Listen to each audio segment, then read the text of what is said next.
Assalamu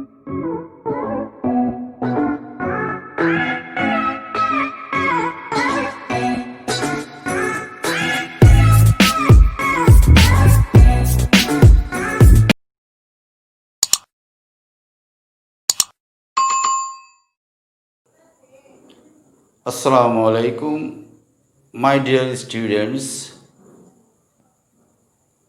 and respected viewers. Welcome back to my English class.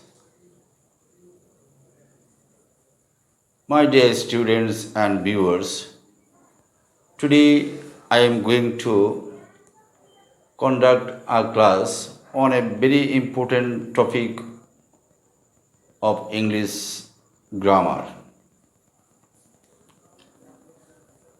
which is very essential in different spheres of student lives and for the job seekers and for the promotion seekers.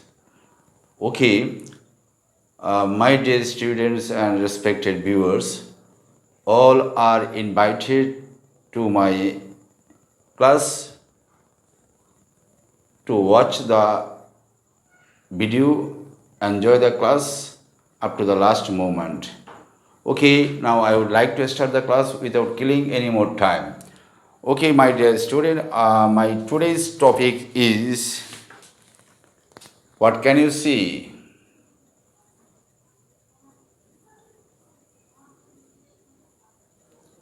My today's topic is subject verb agreement. Okay. My dear student, I have already set up the question written on the poster paper, and on this poster paper there are 9 sentences.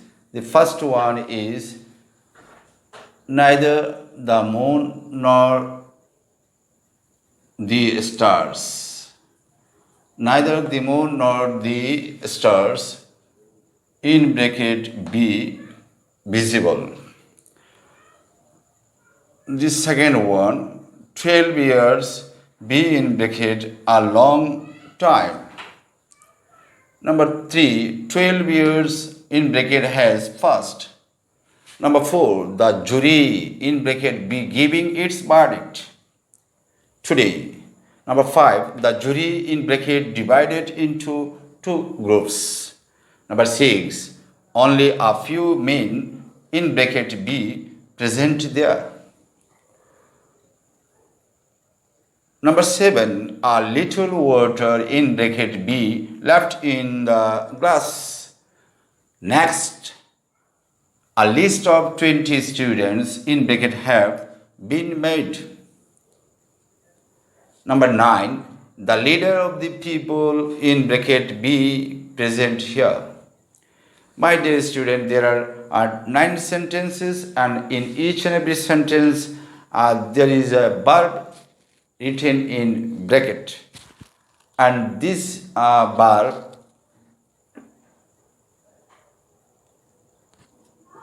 in each and every verb is in the wrong form or incorrect form. Now we are asked to correct the form given in the bracket in each and every sentence. Okay, my dear students, if you want to use the correct form of verb, then we have to select the number or person of the subject. My dear student, the first sentence has been started with the conjunction neither. Neither dot dot nor. Neither পরে একটি noun আছে, neither নরের পরে আরেকটি noun আছে। আমরা জানি neither dot dot nor দ্বারা দুটি নাবোধক ঘটনাকে যুক্ত করা হয়। কখনো কখনো নাবোধক দুইটা সাবজেক্টকে যোগ করা হয়, নাবোধক দুইটা ভার্বকে যোগ করা হয়, নাবোধক দুইটা অবজেক্টকে যোগ করা হয়। I would like to give an example for your better understanding.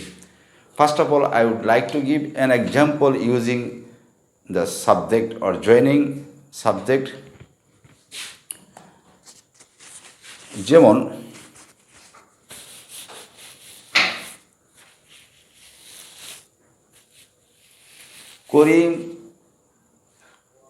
করিমও যাবে না, রহিমও যাবে না।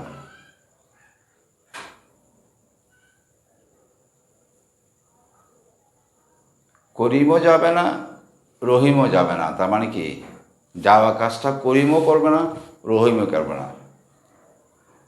নাইদার করিম নর রহিম উইল গো।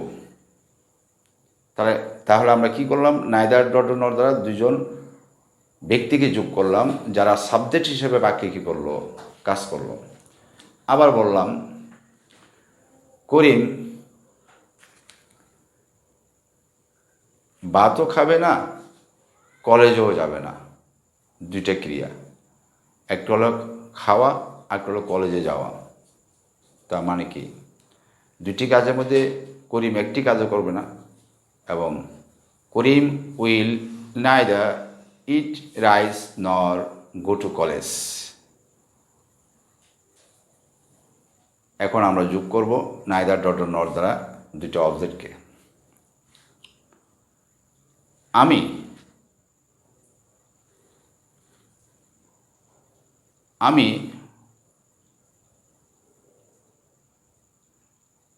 ভাতও খাবো না, রুটিও খাবো না। অথবা আমি চাও পান করব না, কফিও পান করব না। ক্রিয়া একটা, অবজেক্ট কয়টা, দুইটা। তাহলে দুইটা অবজেক্টকে আমরা যোগ করবো, একটা হলো কফি আর একটা হলো কি চা। তাহলে কি হবে, I will neither drink, I will drink or I will take neither coffee nor tea. তাহলে নাইদার ডট নর দ্বারা আমরা দুইজন ব্যক্তিকে যোগ করতে পারি, যা মানে অর্থাৎ দুইটা সাবজেক্টকে যোগ করতে পারি।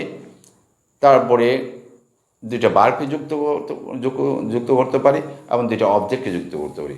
তবে কি হবে, কেমন না বোধ করতে, দুইটাই না বোধ করতে হবে। সাবজেক্টও ক্ষেত্রেও দুইটা না বোধক হবে, ক্রিয়ার ক্ষেত্রেও দুইটা না বোধক হবে, অবজেক্টের ক্ষেত্রেও দুইটা না বোধক হবে। তবে এখানে একটি মেসেজ হচ্ছে যে নাইদার ডট নরের ক্ষেত্রে যদি একটি সিঙ্গুলার আর একটি প্লুরাল যুক্ত করে তাহলে প্লুরালটা কিন্তু পরে থাকবে। এবং সবচেয়ে বড় মেসেজ হচ্ছে যে নরের পরে যে এনপি থাকবে, নাউন প্রোনাউন থাকবে, তার নাম্বার পার্সন অনুসারে বার বলবে। নরের পরে যে নাউন বা প্রোনাউন থাকবে তার নাম্বার পার্সন অনুসারে কি বলবে, বার বলবে। Note this point. এখানে আরেকটি জিনিস মনে রাখতে হবে, এখানে হয়তো আমি সাজিয়ে লিখছি, সিঙ্গুলারটি আগে লিখছি, প্লুরালটি পরে লিখছি, কিন্তু কারেকশনের ক্ষেত্রে বিভিন্ন কম্পিটিটিভ এক্সামে কারেকশন দেওয়া হয়। কারেকশনের ক্ষেত্রে এরকম থাকতে পারে, যেমন মনটা পরে থাকবে, স্টার্স অর্থাৎ প্লুরালটা আগে থাকবে, সিঙ্গুলারটা পরে থাকবে। এক্ষেত্রে কিন্তু এই জ্ঞানটা যদি না থাকে যে নাইদার ডট নরের ক্ষেত্রে সিঙ্গুলারটা আগে থাকবে, প্লুরালটা পরে থাকবে, তাহলে কিন্তু বাক্যটা আমরা কী করতে পারবো না, কারেকশন করতে পারবো না। ওকে মাই ডিয়ার স্টুডেন্ট, যেহেতু নরের পরে সাবজেক্টের নাম্বার পার্সন অনুসারে বার করবে, সেহেতু এখানে নরের পরে কী আছে, স্টার্স, তারা, বহুবচন। তাহলে এটা কি হবে, ভার্বটা প্লুরাল হবে। যদি প্রেজেন্ট টেন্সে করি তাহলে হবে আর যদি ফার্স্ট টেন্সে করি তাহলে হবে কি, ওয়ার। নাইদার দি মুন নর দি স্টার্স ওয়ার ভিজিবল, অর্থাৎ চাঁদ কিংবা তারা কোনো কিছুই দৃশ্যমান ছিল না। ফার্স্ট টেন্স করলে একটু মনে হচ্ছে শ্রুতিমধুর হচ্ছে, কেননা আগের কথা বলা হচ্ছে। আর যদি বর্তমানে করি তাহলে হবে কি, নাইদার দি মুন নর দি স্টার্স আর ভিজিবল, চাঁদ কিংবা তারা কোনোটাই কি নয়, দৃশ্যমান নয়, দেখা যাচ্ছে না, আকাশে নেই। Is it clear? তাহলে এটা কি হবে, the first one should be number 1 R,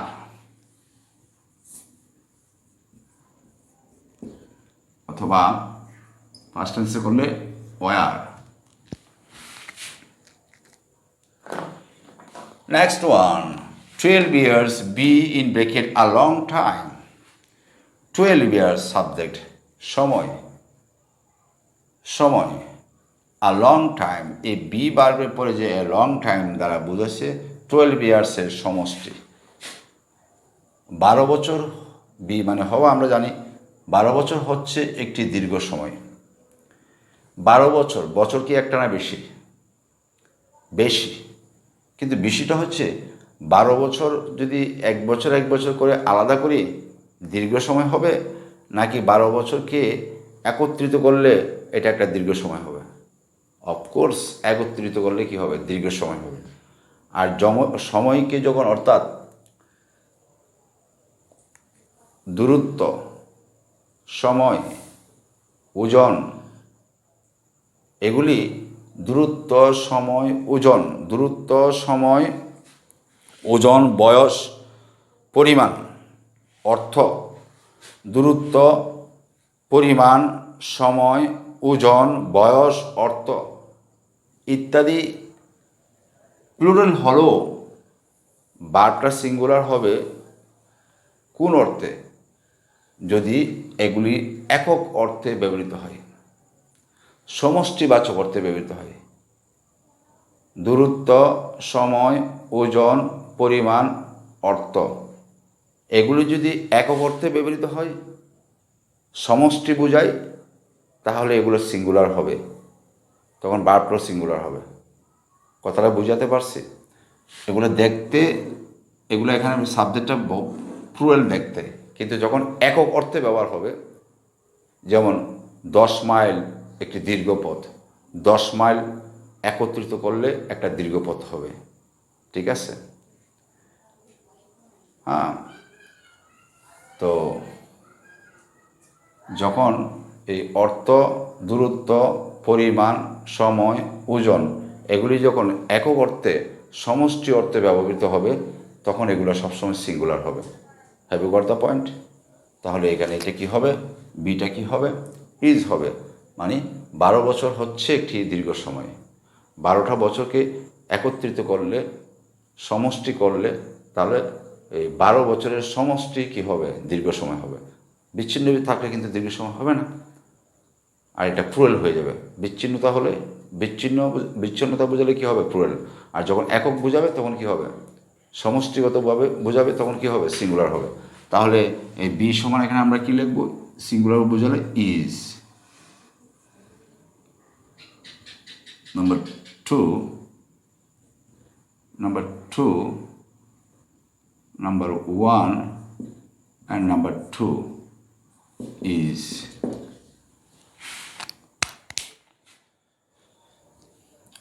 Okay, my dear student, and the next one, now I would like to draw your attention to the next one, number 3. 12 years has passed. এখানে pass মানে অতিবাহিত হওয়া। 12টি বছর অতিবাহিত হয়েছে। এখানে সময় আছে, 12 বছর অতিবাহিত হয়েছে। 12 বছর কি একসাথে অতিবাহিত হয়েছে? এক বছর অতিবাহিত হয়েছে, তারপরে দ্বিতীয় বছর অতিবাহিত, তারপর তৃতীয় বছর, এভাবে 12টা বছর ধাপে ধাপে অতিবাহিত হয়েছে। একসাথে কিন্তু 12 বছর অতিবাহিত হয় না। যদি বলতো 12 বছর দীর্ঘ সময়, তাহলে সময়ের সমষ্টি বোঝাতো। আর 12 বছর অতিবাহিত হয়েছে, যেমন 2020 অতিবাহিত হওয়ার পরে 2021 আসবে, তার মানে এখানে সময়ের সমষ্টি না বুঝিয়ে, সময়কে সময়ের একক না বুঝিয়ে সময়ের বিচ্ছিন্নতা বোঝাচ্ছে, তাই না? সময়কে সমষ্টিগতভাবে না, 12টা বছরকে সমষ্টিগতভাবে না বুঝিয়ে আলাদা আলাদাভাবে বোঝানো হচ্ছে। বা যে 12 বছর অতিবাহিত হয়েছে, 12 বছর কি একসাথে অতিবাহিত হয়েছে, নাকি 12 বছর এক বছর অতিবাহিত হওয়ার পর আরেকটি বছর অতিবাহিত হয়েছে, তারপর দ্বিতীয় বছর অতিবাহিত হওয়ার পর তৃতীয় বছর, তার মানে একসাথে ঘটনাটা ঘটে নাই, তাই না? তাহলে এখানে বিচ্ছিন্নতা বোঝাচ্ছে। তাহলে 12টা বছর কি সিঙ্গুলার হবে না প্লুরাল হবে? অফকোর্স প্লুরাল হবে, যেহেতু সমষ্টি না বুঝিয়ে আলাদা আলাদাভাবে বোঝাচ্ছে, তাহলে এটা প্লুরাল হবে। প্লুরাল হলে এখানে ব্র্যাকেটের যে অক্সিলারি ভার্ব হ্যাজ আছে, এটা হ্যাজ না হয়ে কী হবে? হ্যাভ হবে। That's very good. Number 3, have 12 years have first. Okay, number 4, the jury in bracket be giving its verdict. Verdict মানে রায়, বিচারে রায় ঘোষণা করে না, রায়। এই ঘি বার্বের সাথে আইনজি আছে, এরপরে বি বার্ব আছে, তার মানে এখানে বি বার্বটা অক্সিলারি ভার্ব হিসেবে ব্যবহার হবে। আমরা জানি বি ভার্বের পরে যদি এই আইনযুক্ত ক্রিয়া থাকে তাহলে বি ভার্বটা অক্সিলারি ভার্ব হিসেবে বসে। টুডে মানে আজ, তার মানে এটা প্রেজেন্ট কন্টিনিউয়াস হতে হবে। দ্য জুরি ইজ,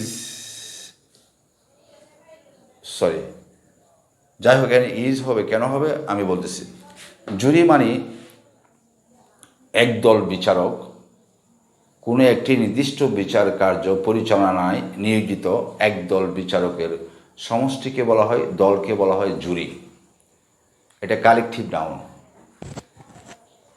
এই জুরিটা সিঙ্গুলারও হতে পারে, এটা প্লুরাল হতে পারে। তারা যে বিচার কার্যে নিয়োজিত একদল বিচারক, তারা যে বিচারের কার্যে নিয়োজিত, যে মামলায় তারা নিয়োজিত, ওই মামলায় রায় প্রকাশের ক্ষেত্রে, ওই মামলায় কোনো সিদ্ধান্তে পৌঁছার ক্ষেত্রে যদি তারা ঐক্যমত্যভাবে সিদ্ধান্তে পৌঁছতে পারে, if they can reach to any decision, or if they can make any decision, or if they can take any decision unanimously, ঐক্যমত্যভাবে যদি তারা কোনো সিদ্ধান্তে পৌঁছতে পারে, কোনো সিদ্ধান্ত গ্রহণ করতে পারে, তাহলে জুরিটা হচ্ছে সিঙ্গুলার। কারণ যদি এই বিচারকের টিমে যদি 5 জন বা 10 জন বিচারক থাকে, তাহলে তারা একটি সিদ্ধান্তে পৌঁছছে, তার মানে তারা সবাই এক। আর যদি তারা সিদ্ধান্তে পৌঁছতে গিয়ে ভিন্ন ভিন্ন মত পোষণ করে, তাহলে তারা ডিভাইডেড হয়ে যায়। মতের মধ্যে যখন বিরোধিতা দেখা দেবে, তখন জুরি বোর্ড ভেঙে এটা পার্ট হয়ে যাবে, তখন প্লুরাল হয়ে যাবে। আর যখন একটি সিদ্ধান্তে তারা সবাই একমত পোষণ করবে, তাহলে এটা সিঙ্গুলার থাকবে। ঠিক আছে? তাহলে জুরি এখানে বলতেছে দি jury B giving it's verdict, ইহা রায়। দেখো এখানে ইটস তার মানে সিঙ্গুলার আসিবিদে এখানে ইটস লেখছে। রায় ঘোষণা করবে কখন? যখন তারা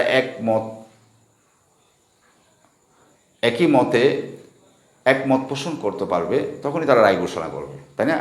তাহলে এখানে সিঙ্গুলার, তাহলে এটা ইজ হবে। কি হবে? ইজ। নাম্বার 4,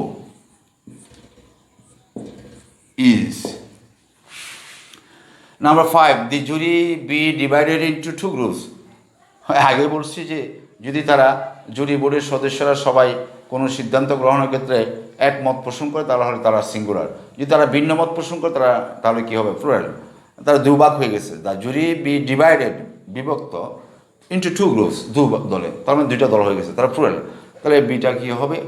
আর হবে। The jury are divided, the jury are divided. আর যদি ফার্স্ট টেন্সে করে তাহলে কী হবে? ওয়ার হবে। Number 6. Number 6, only a few men in bracket be present there. Only, কেবলমাত্র কয়েকজন মানুষ। এখানে শব্দ হচ্ছে a few men। ফিউটা সংখ্যাবাচক একটা অ্যাডজেক্টিভ, এটার পরে প্লুরাল নাউন বসে। সো এটা কি হবে? বিটা বহুবচন হবে। বি ভার্বের কোন ফর্ম হবে? বহুবচন হবে। প্রেজেন্ট দেয়ার, সেখানে উপস্থিত আছে বলবে না, বলবে কি ছিল, সেখানকার কথা বলতে হবে, আমার অতীতে। তাহলে হবে কি? ওয়ার।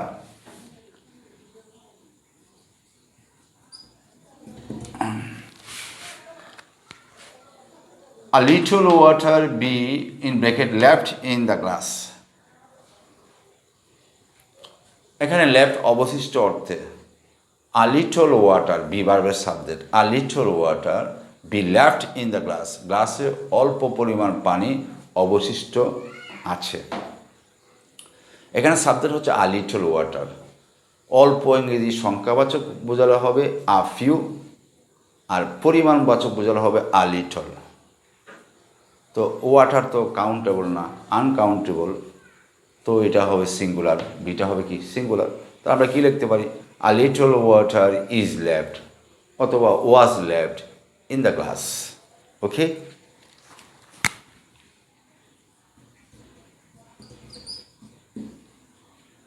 Number 8.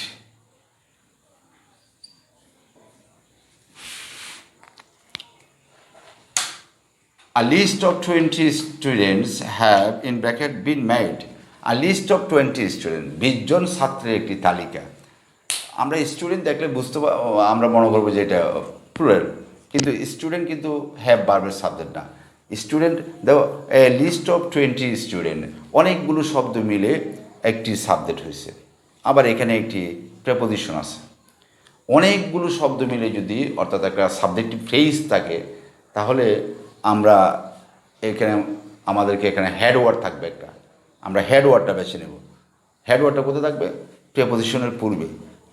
সাবজেক্টিভ ফ্রেজের সবগুলো শব্দ কিন্তু সাবজেক্ট না, হেড ওয়ার্ডটা হচ্ছে সাবজেক্ট। হেড ওয়ার্ড কোনটা? প্রেপোজিশনের আগে শব্দটি।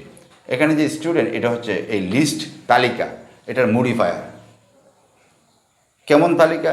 20 জন ছাত্রের একটি তালিকা, মানে তালিকাটাকে মডিফাই করছে স্টুডেন্টের, 20 স্টুডেন্ট।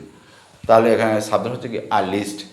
অনেকগুলো শব্দ মিলে যদি সাবজেক্ট হয়, তাহলে সাবজেক্ট খুঁজে বের করতে হলে দেখতে হবে ওইখানে কোনো প্রেপোজিশন আছে কিনা। যদি প্রেপোজিশন থাকে, প্রেপোজিশনের ঠিক পূর্বের শব্দটি হচ্ছে কি সাবজেক্ট। তাহলে প্রেপোজিশনের ঠিক পূর্বের শব্দটি কি? লিস্ট, তালিকা। কয়টা তালিকা? একটি তালিকা, তার মানে সিঙ্গুলার। তাহলে এটা হ্যাভ না হয় কি হবে? হ্যাজ হবে।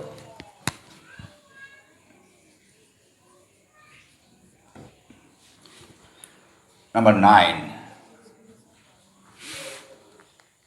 The leader of the people in bracket be present here. Be present here মানে এখানে, তার মানে বর্তমান, তার মানে বি বার প্রায় প্রেজেন্ট টেন্সে বিভাগ হবে। কিন্তু বিষয়টা হচ্ছে the leader of the people, এখানেও অনেকগুলো শব্দ আছে। এই পিপল শব্দ হচ্ছে বি ভার্বের ঠিক পূর্বেই। পিপল বহুবচন, কিন্তু আসলে পিপল তো সাবজেক্ট না। The leader of the people, এখানে পিপল হচ্ছে লিডার শব্দটির মডিফায়ার। দেখো, লিডারের আগে আর্টিকেল আছে, আর্টিকেলের আগে প্রেপোজিশন আছে। এই প্রেপোজিশনের ঠিক পূর্বের শব্দটা লিডার, এটা হচ্ছে কি হেড ওয়ার্ড, এবং এই হেড ওয়ার্ডটা হচ্ছে সাবজেক্ট, এবং এটার নাম্বার পার্সন হিসেবে কী বলবে? তো the leader third person singular, বিটা কী হবে? বি ভার্বের থার্ড পার্সন সিঙ্গুলার হবে is. The leader of the people is present here.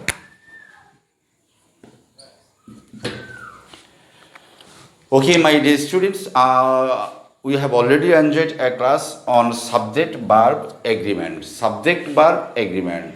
I hope you have enjoyed the class.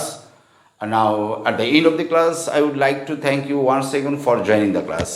See you in the next class, if Allah wishes.